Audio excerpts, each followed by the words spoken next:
चाहे तो वो चीज काटती नहीं है। ये नुस्खा मैंने देखा था किताब में लिखा हुआ।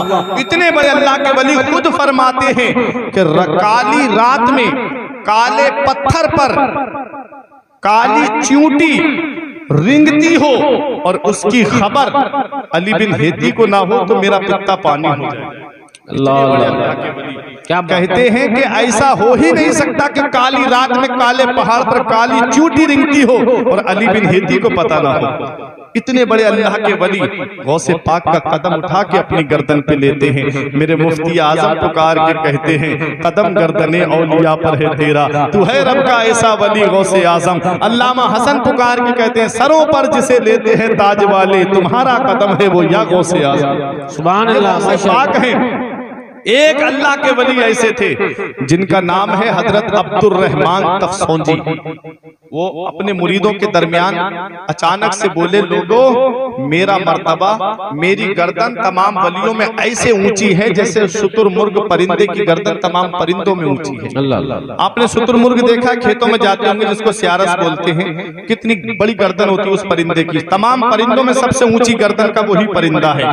हजरात जैसे ही अल्लाह के वली की जुबान से ये जुमला निकला, मेरी गर्दन तमाम वलियों में ऐसे ऊंची है जैसे शुतुरमुर्ग परिंदे की गर्दन तमाम परिंदों में ऊंची है, तो एक नौजवान मजलिस से खड़ा हो गया, ए अब्दुर रहमान तफसोंजी इतनी बड़ी बातें ना करो, इतने बड़े बोल ना बोलो। इतना कहा तो मुरीदों ने देखा ये कौन है जो हमारे पीर की शान में गुस्ताखी कर रहा है। आज मुरीद भी अजीब तरह के हो गए हैं। पहले के मुरीद देखें और आज के मुरीद में देखें कितना बड़ा फर्क है। पीर चाहे शरीयत के खिलाफ काम करे, पीर है तो हाँ हमारा पीर सही कर रहा है। ये नहीं देखते कि शरीयत के खिलाफ जा रहा है। अरे जो शरीयत के खिलाफ जाएगा वो खुद नहीं बचा पाएगा जहन्नम की आग से, तो वो तुम्हें कहां से बचा लेगा।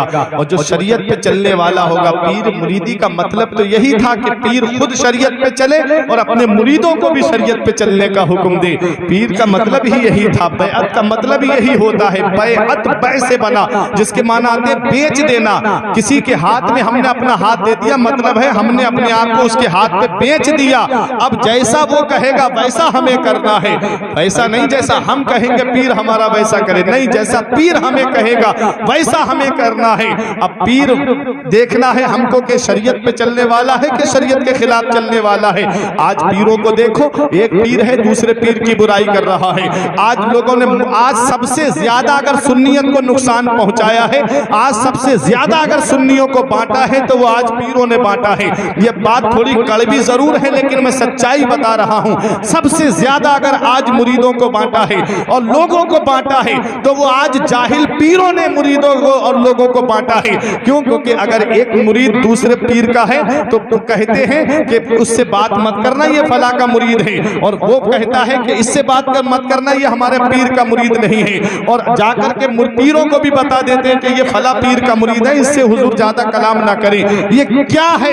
अरे पीर तो वो होता है जो नबी की शरीयत पे चलने का हुक्म दे, चाहे कोई भी सिलसिले का हो, चाहे सिलसिला नक्शबंदिया हो, चाहे सिलसिला सुहरवर्दिया हो, चाहे सिलसिला चिश्तिया हो, चाहे सिलसिला कादरिया हो। ये तमाम के तमाम सिलसिले मौला अली शेर खुदा पे जाकर के खत्म हो जाते हैं। ऐ प्यारे मुसलमानों, सच्चा मुरीद वही होगा जो तमाम सिलसिलों की इज्जत करेगा। सबसे बेहतर मुरीद वही होगा जो तमाम सिलसिले के पीरों को इज्जत देगा। इसलिए देखो अब्दुर रहमान तफसोंजी ने जब इतना कहा कौन है जिसने मेरी बात को काटा है, तो नौजवान मजमे से खड़ा हो गया, गुदड़ी ओढ़े हुए थे, जमीन पे गुदड़ी को फेंक दिया। नाम है हजरत अली बिन हेती। कहते हे अब्दुर रहमान तफसोंजी इतनी बड़ी बातें ना बोलो। कहा कि अगर इतनी बड़ी बात बोलते हो तो आओ मुझसे कुश्ती लड़ लो, तुम जो बात करते हो। अब्दुर रहमान तफसोंजी के मुरीदों ने सोचा कि लाओ इसे मारे जो पीर की शान में गुस्ताखी कर रहा है।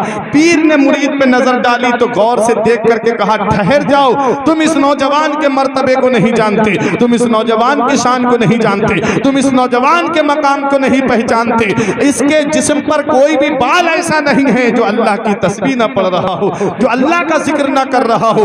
मजमे से खड़ा होने वाला नौजवान भी कोई आम नौजवान नहीं था, गौसे आजम का मुरीद था, गौसे आजम का चहीता खलीफा था जिनको हजरत अली बिन हेती कहा जाता है।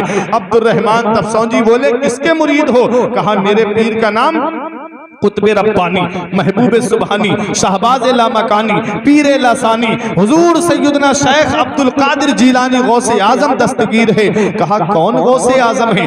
मैं तो नहीं जानता गौसे आजम को, मैं तो नहीं जानता अब्दुल कादिर जीलानी को। मैं बारहा कुर्बे इलाही में जाता हूँ लेकिन कभी मैंने अब्दुल कादिर को वहां पर नहीं देखा। मेरे गौस का मकाम मर्तबा देखो, मेरे गौस की शान देखो। अब्दुल रहमान तफसौजी ने 2 मुरीद बुलाए, एक पर्चे पे लिखा, कहा जाओ और बगदाद अब्दुल कादिर से पूछ करके आओ कि मैं बारहा कुर्बे इलाही में जाता हूँ, औलियाए किराम से मुलाकात होती, लेकिन आपको मैंने नहीं देखा। अब्दुल रहमान तफसौजी के 2 मुरीद चले, उधर मेरा गौस बगदाद में मुलाहिजा फरमा रहा है। मेरे गौस फरमाते नजर तो इला बिलादिल्लाही जमा का खरतालतिन अला हुक्म इत्तिसाली, मैं अल्लाह के तमाम शहरों को ऐसे देख रहा हूँ जैसे कोई अपनी हथेली पर राई के दाने को देख रहा है। मेरे गौस मुलाहिजा फरमा रहे हैं कि मेरे मुरीद ने क्या कहा है और अब्दुल रहमान तफसौजी ने क्या कहा है। मेरे गौसे आजम ने अपने 2 मुरीदों को रवाना किया, एक पर्चा दे करके कहा फला रास्ते से अब्दुल रहमान तफसौजी के मुरीद आ रहे हैं, ले जाओ उन्हें पकड़ करके उनके पीर के पास में।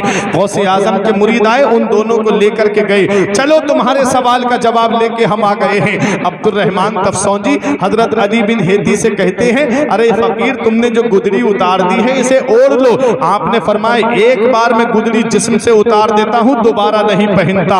वहां से तकरीबन 10 मील के फासले पे उनका घर था। अपना हाथ बढ़ाते हैं, कहते हैं अपनी बीबी से, बीबी फातिमा मेरी चादर दे दो, मेरी गुदड़ी दे दो। बीबी भी आपकी बहुत बड़ी अल्लाह की वलिया थी, आपकी आवाज को 10 मील के फासले पे सुन लिया और वहीं से उनकी गुदड़ी निकाल करके दे दी, उन्होंने गुदड़ी ओढ़ ली। इधर गौसे आजम के मुरीद आए, बोले अब्दुल रहमान तफसौजी हम तुम्हारे सवाल का जवाब लेके आ गए हैं। अब अब्दुल रहमान तफसौजी ने जब पर्चा खोल करके देखा, उन्होंने तो ये लिखा था कि मैं बारहा कुर्बे इलाही में जाता हूं, लेकिन मैंने गौसे आजम आपको नहीं देखा है। आप कहां पर हैं? अपना मकाम और मर्तबा तो बताइए।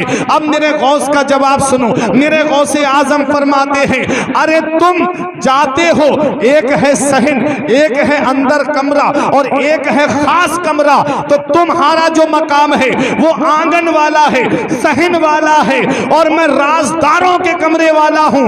अब सुनो अब्दुल रहमान तफसौजी, तुम्हें फला महीने की फला तारीख में जब विलायत का हुल्ला पहनाया गया था, उस पे सोने से कुल हुवल्लाहु अहद लिखी हुई थी।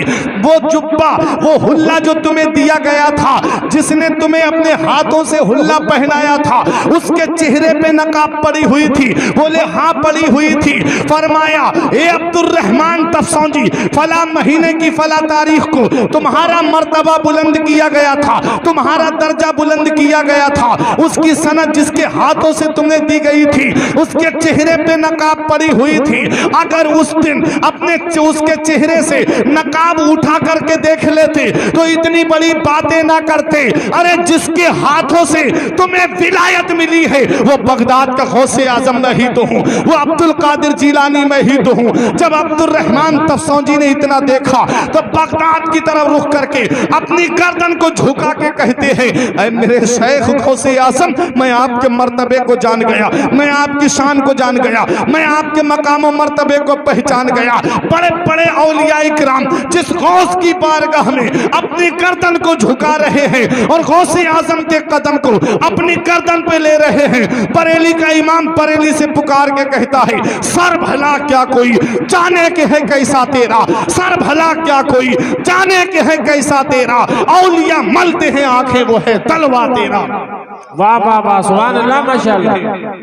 आंखें वो है तलवा तेरा और सारे अख्ताबे जहां करते हैं काबे का तवाफ, काबा करता है तवाफे दरे बाला तेरा। माशाअल्लाह माशाअल्लाह, ये है गौसे आजम की शान। फरमाते आला हज़रत शुक्र के जोश में जो है वो तुझे क्या जाने। ऐ मेरे गौस, शुक्र के जोश में जो है वो तुझे क्या जाने। खिज्र के होश से पूछे कोई रुतबा तेरा और तू घटाए से किसी के ना घटा है ना घटे। जब बढ़ाए तुझे अल्लाह ताला तेरा, मिट गए मिटते हैं मिट जाएंगे दुश्मन तेरे, न मिटा है न मिटेगा कभी चर्चा तेरा। माशाअल्लाह। बड़े बड़े औलियाए किराम गौसे आजम की बारगाह में खिराजी अकीदत पेश कर रहे हैं। बड़े बड़े औलियाए किराम गौसे आजम के कदम को अपनी गर्दन पे ले रहे हैं। एक और अल्लाह के वली हैं बगदाद में, बहुत बड़े अल्लाह के वली, जिनका नाम शेख अबुल वफा मोहम्मद काकेस रहमतुल्लाह अलैहि। इतने बड़े अल्लाह के वली कि 17 राजा इनके झंडे के साए में अदब से हाथ बांध के चला करते थे। हजरात शेख अबुल वफा जब निकलते थे तो राजा बादशाह अदब के साथ झंडे